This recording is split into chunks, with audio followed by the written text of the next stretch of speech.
Shoalhaven Council kept coming back to a simple test. What is actually being done, what is being dressed up, and who benefits from the gap between the two?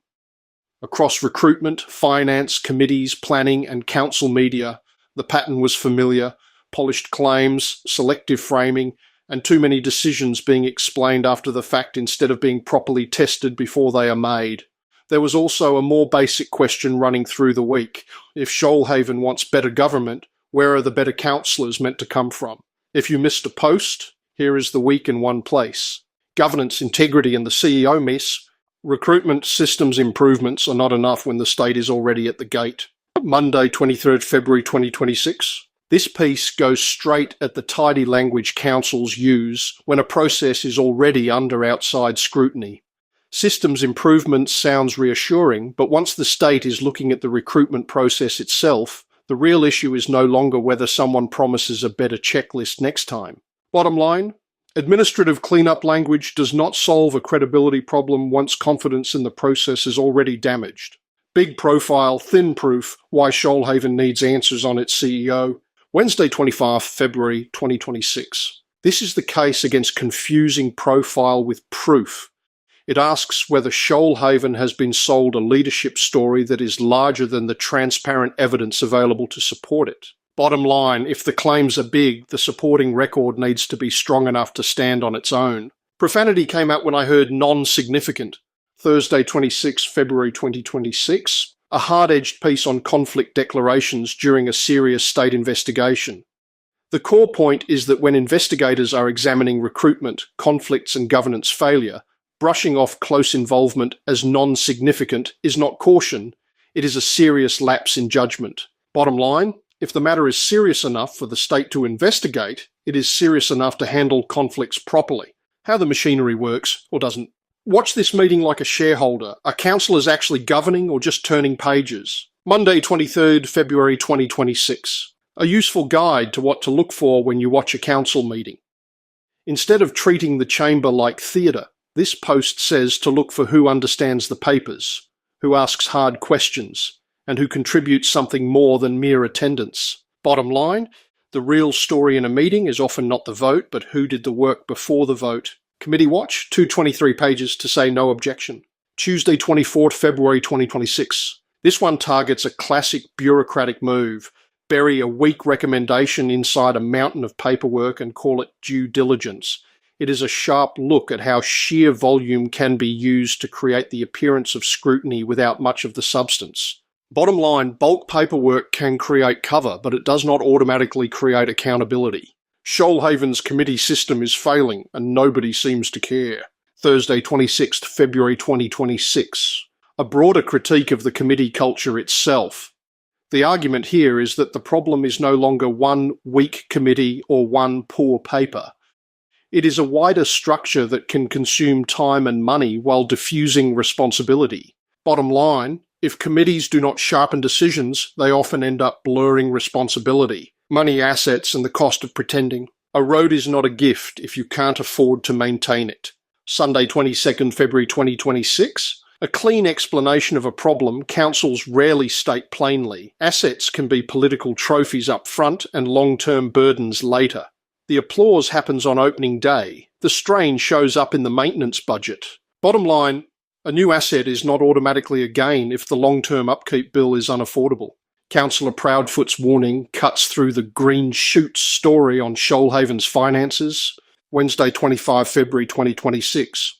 This piece pushes back on optimistic talk around quarterly numbers. Yes, one quarter may look better, but the real question is whether that reflects structural improvement or just a more flattering snapshot inside a much larger financial problem. Bottom line, a better quarter is a data point, not proof that the underlying finances are sound.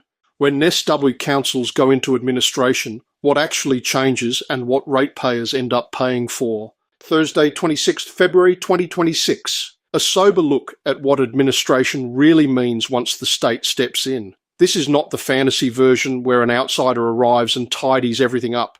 It is the real version where cuts, asset sales and ratepayer pain often follow. Bottom line, administration is not a reset button. It is an expensive sign that local governance has already broken down, planning projects and the stories wrapped around them.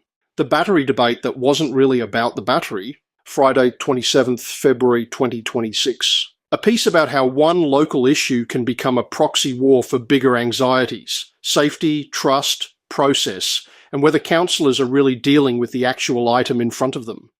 The technical object may be the battery, but the real fight is about confidence and control. Bottom line, the loudest planning arguments are often driven by distrust, not just the physical proposal on the table. Who paid, who delivered, who took credit? Friday 27 February 2026. This post goes after one of the oldest tricks in politics, shared credit projects being repackaged as personal leadership. It asks the obvious adult question, where did the money come from? Who actually did the work? And who turned up when it was time for the photo? Bottom line, if you want to understand local political spin, separate the funding, the work, and the self-congratulation. Who's talking and why it matters? When the mayor becomes the host, Friday 27 February 2026, a pointed critique of the mayor's growing habit of fronting routine council content on the official platform. The issue is not whether a mayor can speak, it is whether operational, regulatory and administrative matters are being turned into a regular mayoral presentation channel. Bottom line, once the official page starts sounding like a weekly hosting slot, the line between public information and political packaging gets thin very quickly. The eyes audience in one snapshot. Local. Midweek. Accountability-minded. Monday 23rd February 2026. A useful pause to look at who is actually reading and why. This is less about council itself and more about the readership that keeps serious local scrutiny alive. Local, alert, and interested in substance rather than fluff. Bottom line, there is a real audience for serious accountability work, but only if the work stays serious. Politics, promises and the people problem.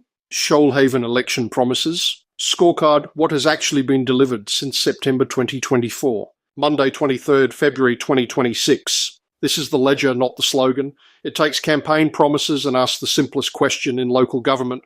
What has actually been delivered, as distinct from announced, floated or repackaged? Bottom line, promises mean very little unless someone is willing to keep score. Shoalhaven needs better councillors. Could you be one of them?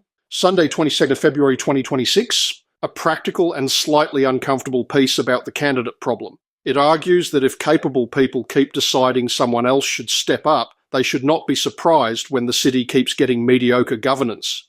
Bottom line, better councils usually begin with better candidates, not better excuses. Quote, moment of the week. If the matter is serious enough for the state to investigate, it is serious enough to handle conflicts properly. That is the integrity issue in plain English. Bulk paperwork can create cover, but it does not automatically create accountability. A useful line for anyone staring at another bloated committee pack. Administration is not a reset button, worth remembering whenever people talk about state intervention as if it comes without cost. That was the week. Recruitment fog, weak scrutiny, financial framing, shared credit politics, and the steady expansion of presentation over discipline. If these pieces helped you keep the map in your head, subscribe and share them. And if you have documents, tips, or background that help test the official story, send them through. Or better still, watch the next meeting, read the papers, and see who is actually doing the work.